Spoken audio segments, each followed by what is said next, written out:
आज बिलावल साहब ने एक प्रेस कॉन्फ्रेंस की। मैं उम्मीद कर रहा था कि बिलावल साहब आज जो है वो कुछ सच जरूर बोलेंगे, लेकिन बहरहाल सियासत में अगर आपने सच बोल दिया तो आपकी सियासी मौत उसी वक्त उसी लम्हे वाक़ई हो जाती है। इसलिए बिलावल साहब ने जो कुछ किया समझदारी के साथ किया। ताहम उनको ये पता नहीं था कि आज मेरे हाथ एक ऐसी खबर लगने वाली है जिसमें उनके साथ बहुत कुछ हो सकता है। पाकिस्तान पीपल्स पार्टी जिसके अपने दौरे हुकूमत में सिंध में बल्कि कराची में एक दिन में 100 से जायद लाशें इसी शहर में गिरती रहीं, और पाकिस्तान पीपल्स पार्टी के आसिफ अली जरदारी साहब जो कभी किसी दौर में बहुत भारी हुआ करते थे, इतनी हल्की और इतनी विद ऑल ड्यू रिस्पेक्ट अर्जा सियासत उन्होंने फरमाई कि कराची के अवाम लाशें उठा उठा के थक गए, मगर आसिफ अली जरदारी ने ना हिलना था ना वो हिले। मफाहमत का वो दस्तरखान जिस पर MQM, पाकिस्तान पीपल्स पार्टी और ANP तीनों बैठ करके एक साथ एक ही वक्त में अवाम के हिस्से की बोटियां नोच रहे थे, ये 18वीं तरमीम की आड़ उस एक वक्त में ली गई। मैं इस पर भी आऊंगा कि ये आड़ ली क्यों गई थी। आज इस वक्त अपने प्रोग्राम में सबसे पहले मैं जो खबर पेश कर रहा हूं, ये कोई ऐसी खबर नहीं है जिससे बिलावल या आसिफ अली जरदारी हड़बड़ा जाएं, जिससे मुराद अली शाह को डिप्रेशन का दौरा पड़ने लगे, जिससे नासिर हुसैन शाह या सईद गनी की मुलाजमत चली जाए। नो सर, ऐसा कुछ नहीं होगा।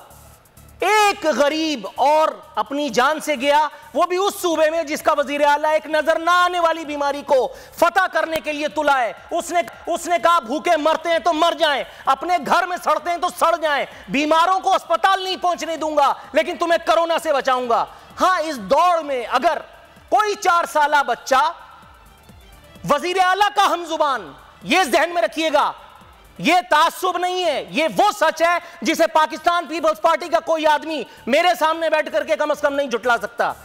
यह जहन में रखिएगा। वो एक 4 साला बच्चा पाकिस्तान पीपल्स पार्टी के सियासी गढ़ दादू में एक बार फिर सियासी मौत नहीं, एक ऐसी मौत हुई है जिस पर मेरे ख्याल है कम से कम शर्मिंदा जरूर होना चाहिए था। लेकिन जब बात करें पाकिस्तानी सियासतदानों की, तो ये जिस शय का नाम मैंने लिया है, 100 मील दूर बहुत सारी शख्सियत ऐसी हैं, उनके 100 मील दूर से ये शर्म गुजरती नहीं है। विद ऑल ड्यू रिस्पेक्ट, बच्चा दीगर साथियों के साथ पतंग उड़ा रहा था कि कुत्तों के गौल ने हमला कर दिया। ये पहली मौत नहीं है जो सिंध में कुत्ते के कांटे से हुई है।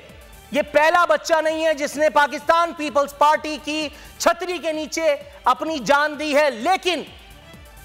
लेकिन जो बिलावल ने कहा, पॉइंट टू पॉइंट अब उस पर आऊंगा, और पाकिस्तान तहरीक इंसाफ और नून लीग भी जान लें कि उनके हवाले से भी बहुत कुछ है मेरे साथ। डिबेट आज होगी और भरपूर होगी। 18वीं तरमीम पर भी आऊंगा, लेकिन अभी नहीं। बिलावल ने मीडिया स्क्रीन्स को रंगारंग किया, जगह घेरी, फरमा रहे थे, इमरान खान को मशवरा देते हुए कहा कि वो कंटेनर से उतरे और वजीर आजम बने। मैं आपसे भी यही कहता हूं, हुजूर मुराद अली शाह के PRO बनना छोड़ दीजिए। आपको ये यकीन क्यों नहीं आता कि आप पाकिस्तान पीपल्स पार्टी के कर्ता धर्ता हैं? फरमा रहे थे कि वजीर आजम काम करें, काम नहीं कर सकते तो इस्तीफा दें, किसी और को आने दें। वजीर आजम अगर आज अभी इस वक्त मेरी तकरीर के फौरन बाद इस्तीफा दे दें, माइंड यू 1000 साल तक पाकिस्तान पीपल्स पार्टी जो कुछ करके आई है और इस वक्त जो कुछ कर रही है, ला इलाहा इल्लल्लाह मुहम्मद रसूलुल्लाह। बिलावल साहब आपको देता हूं, फरमा रहे हमारे वजीर दिन रात काम करते हैं, विफाक हमारे वजीर आला को निशाना बनाता है। विफाक को छोड़िए, ये काम यहां बैठ करके मैं कर रहा हूं।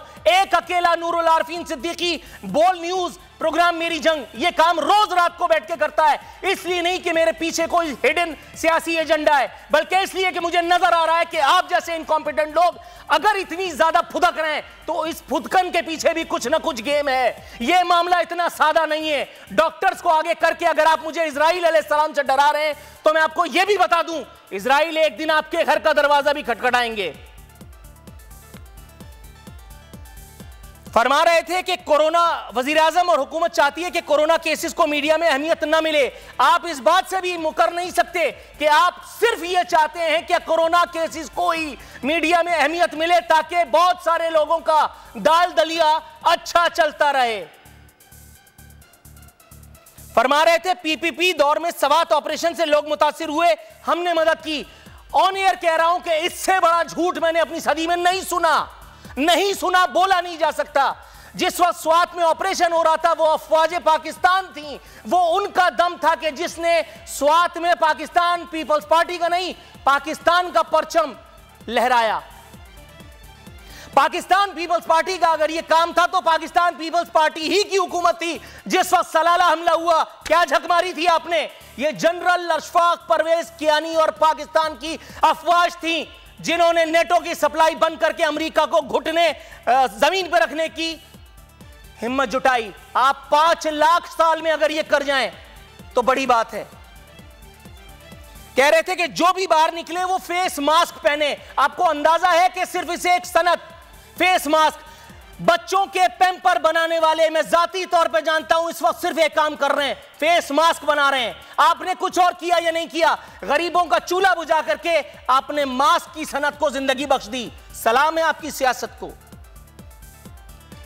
कह रहे थे रमजान में हमें दूसरे लोगों के लिए सोचना चाहिए। जिस मजहब से मैं ताल्लुक रखता हूं, जो नबी करीम सल्लल्लाहु अलैहि वसल्लम की तालीमात हैं और जो मेरे रब ने मुझे हुक्म दिया है, अल्लाह ताला की आखिरी सच्ची इल्हामी किताब कुरान पाक के जरिए, उसमें कहीं मैंने ऐसा नहीं पढ़ा कि सिर्फ रमजान में लोगों का ख्याल करें। थ्रू आउट द ईयर ये काम अगर करें, और अगर हाकिम तबका थ्रू आउट द ईयर करे तो कयामत के दिन अल्लाह के अर्श के साए में होगा। जो ना करे, मेरे ख्याल है आप समझ सकते हैं उसका ठिकाना कहां होगा। फरमा रहे थे कि हम मजदूरों और डेली वेजेस वालों को ज्यादा टारगेट कर रहे हैं। ये रोना मैं डे 1 से कह रहा हूं। अल्लाह का शुक्र है कि आपने कम से कम जुज़वी सच बोलने की जहमत उठाई। कह रहे थे सिंध ने पूरे मुल्क में सबसे ज्यादा अस्पताल बनाए, वो भी कम पड़ेंगे। आपकी कौन सी रिश्तेदारी है इजराइल अलैहिस्सलाम से या अल्लाह मियां? क्या आपका कौन सा कनेक्शन है? कौन सा पीर फकीर आपने पकड़ लिया है अपने पेरोल पे कि जिसने आपको यह बताया है कि यह मुल्क कब्रिस्तान बनने वाला है? माज़अल्लाह, गुड़ ना दे गुड़ जैसी बात करे। आपने कभी यह मिसाल किसी बड़े से सुनी है? बहुत टाइम लगेगा आपकी इन सब बातों का पोस्टमार्टम करने के लिए। आपके मेहमान के जहन को मैंने बना दिया है ताकि वो अपनी सीट बेल्ट बांध लें। दूसरी जानिब ये बताते हुए खुशी महसूस कर रहा हूं, शीरी मजारी साहिबा ने यह बताया है कि इमरान खान की पॉलिसी, खारजा पॉलिसी भुट्टो जैसी है। 2 घड़ियां कड़ी गुजरी होंगी भुट्टो साहब की रूह पर। एक जब आसिफ अली जरदारी साहब को उनका सियासी जानशीन कहा गया, और दूसरी आज के दिन की यह घड़ी जब इमरान खान साहब का कंपैरिजन भुट्टो साहब से किया गया। मोहतरमा जरा ख्याल कीजिए, वजीर आजम पाकिस्तान ने फरमाया है कि लॉकडाउन में नौजवान इस्लामी तारीखी कुतुब पढ़े। खाने को रोटी नहीं है, कुतुब आप पहुंचाएंगे। 18वीं तरमीम के आगे आप सीना सिपर नहीं हो सक रहे। 18वीं तरमीम की आड़ लेकर के आपके लोगों को, एमएनएस को, कराची से ताल्लुक रखने वाले एमएनएस को कौमी असेंबली में बात करने का यारा नहीं है। आप किताब पढ़वा रहे हैं। कह रहे थे कि पाकिस्तानी अवाम और तगरल गाजी नामी ये ड्रामा देखकर इस्लामी तारीख और अखलाकियात के बारे में जान सकेंगे। जिस इस्लामी तारीख की आड़ लेकर के आप इख्तिदार में आए हैं जनाबे मन, हजरत उमर फारूक रजी अल्लाह तआला अन्हु के वो अक़वाले ज़री सुना सुना करके, 2-4 ही याद हैं आपको, वही 2-4 सुना सुना करके मैं अगर उसकी कसौटी पर आपके इख्तिदार को परखूं, अगला सेकंड आपके पास नहीं है। और उस पर शिबली फराज साहब का कहना है वजारत इत्तलात का मकसद सिर्फ हुकूमत की तारीफ करना नहीं होता, जबकि पाकिस्तान की 70 साल तारीख गवाह है कि वजारत इत्तलात का मकसद सिर्फ गढ़ना, झूठों को पेरोल पर लेना, झूठों से अच्छे अच्छे प्रोग्राम करवाना, और इसके अलावा इसका कोई मकसद नहीं होता।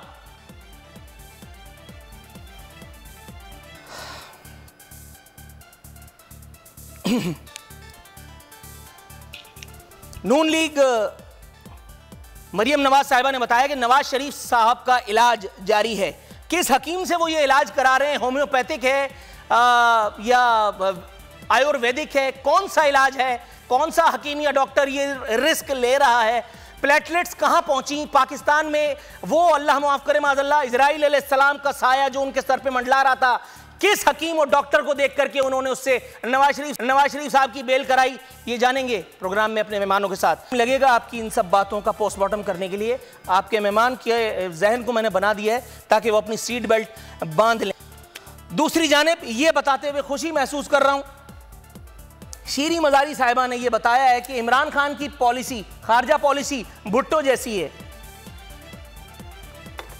2 घड़ियां कड़ी गुजरी होंगी भुट्टो साहब की रूह पर। एक, जब आसिफ अली जरदारी साहब को उनका सियासी जानशीन कहा गया, और दूसरी आज के दिन की यह घड़ी जब इमरान खान साहब का कंपैरिजन भुट्टो साहब से किया गया। मोहतरमा जरा ख्याल कीजिए, वजीर आजम पाकिस्तान ने फरमाया है कि लॉकडाउन में नौजवान इस्लामी तारीखी कुतुब पढ़े, खाने को रोटी नहीं है कुतुब आप पहुंचाएंगे। 18वीं तरमीम के आगे आप सीना सिपर नहीं हो सक रहे। 18वीं तरमीम की आड़ लेकर के आपके लोगों को, एमएनएस को, कराची से ताल्लुक रखने वाले एमएनएस को कौमी असेंबली में बात करने का यारा नहीं है। आप किताब पढ़वा रहे हैं। कह रहे थे कि पाकिस्तानी अवाम और तगरल गाजी नामी ये ड्रामा देखकर इस्लामी तारीख और अखलाकियात के बारे में जान सकेंगे। जिस इस्लामी तारीख की आड़ लेकर के आप इख्तिदार में आए हैं जनाबे मन, हजरत उमर फारूक रजी अल्लाह तआला अन्हु के वो अक़वाले ज़री सुना सुना करके 2-4 ही याद हैं आपको, वही 2-4 सुना सुना करके मैं अगर उसकी कसौटी पर आपके इख्तिदार को परखूं, अगला सेकंड आपके पास नहीं है। और उस पर शिबली फराज साहब का कहना है वजारत इत्तलात का मकसद सिर्फ हुकूमत की तारीफ करना नहीं होता, जबकि पाकिस्तान की 70 साल तारीख गवाह है कि वजारत इत्तलात का मकसद सिर्फ गढ़ना, झूठों को पेरोल पर लेना, झूठों से अच्छे अच्छे प्रोग्राम करवाना, और इसके अलावा इसका कोई मकसद नहीं होता।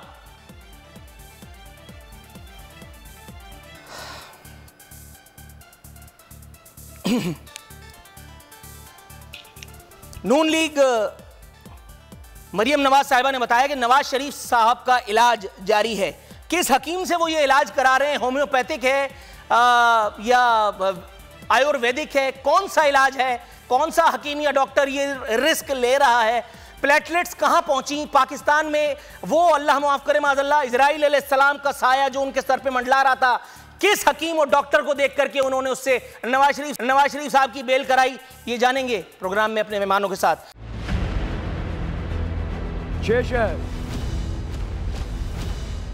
6 टीम, 6 सेलिब्रिटी कैप्टन। सिर्फ 1-2 शहर नहीं, हमारे साथ खेलेगा पूरा Pakistan. Karachi knights, Lahore leopards, Islamabad eagles, Kashmir heroes, Quetta wolves, Peshawar hawks. तो हो जाएं तैयार, पाकिस्तान में पहली बार गेम शो ऐसे चलेगा लीग के लिए। जिताएं अपनी पसंदीदा टीम को, खेलेंगे आप इस रमजान। गेम शो ऐसे चलेगा लीग।